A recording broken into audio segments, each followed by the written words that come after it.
C'est une réalité. Aujourd'hui, en Wallonie, le mal-logement est un problème sexué.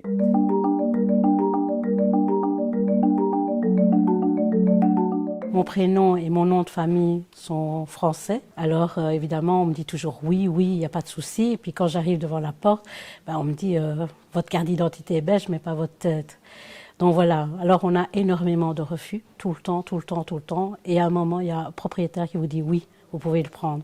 Vous le prenez pour ne pas être dans la rue, tout simplement. Et de là, on constate tout ce qu'il y a qui ne va pas. Les murs qui sont noirs, humides, l'électricité qui n'est pas conforme. Ça pouvait sauter n'importe quel moment. J'ai dû me réfugier chez des amis parce que le propriétaire ne faisait pas du tout les travaux. Et alors, ça a été aussi tout le problème de la cohabitation. Conscient que les logements ne correspondent plus à la typologie actuelle des ménages, le Conseil wallon de l'égalité entre hommes et femmes a décidé d'alerter le grand public, les professionnels et le monde politique, car il est urgent de mettre les femmes au cœur de la politique de logement. D'abord, pour développer une politique genrée de l'habitat, il faut s'intéresser à ce qui constitue en réalité le cœur du logement, c'est-à-dire les individus. Les politiques en matière de logement se fondent principalement, encore aujourd'hui, sur la famille nucléaire comme modèle de référence, c'est-à-dire les couples mariés ou non mariés avec enfants, alors qu'en réalité, les statistiques montrent que ce type de famille n'est plus le modèle dominant,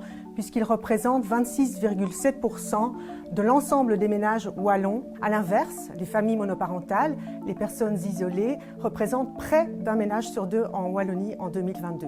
Selon une étude récente, 71% des ménages en Wallonie n'habitent pas un logement adapté à leur composition, donc soit trop grand ou trop petit. Il faut aussi souligner l'inégalité d'accès à la propriété, puisque les hommes sont toujours plus nombreux à être propriétaires que les femmes. Cela n'est pas sans conséquence pour les femmes, étant donné que le risque de pauvreté en Wallonie est 3 à 4 fois plus important pour les locataires, et c'est là que l'on retrouvera les femmes, que pour les propriétaires.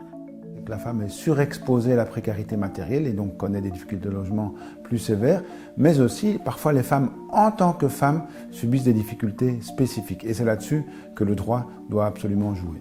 La région wallonne ne donne pas de point de priorité aux ménages monoparentaux alors qu'on sait que ces ménages monoparentaux sont dans l'immense majorité des cas des femmes. Autre exemple, dans le bail privé maintenant, le bailleur est en droit de demander au candidat locataire sa composition de ménage et demander si par exemple il est marié ou cohabitant légal. Voilà un autre type de mesure qui défavorise les ménages monoparentaux.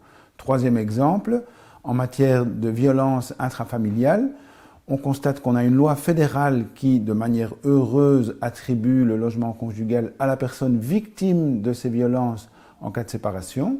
Donc là, au moins, il y a une séparation physique qui peut se faire de l'agresseur, sauf que cet agresseur, évidemment, connaît l'adresse de son ex-conjoint et c'est évidemment une source d'angoisse et d'insécurité. Un logement réellement égalitaire ne sera possible que par des modifications de la législation.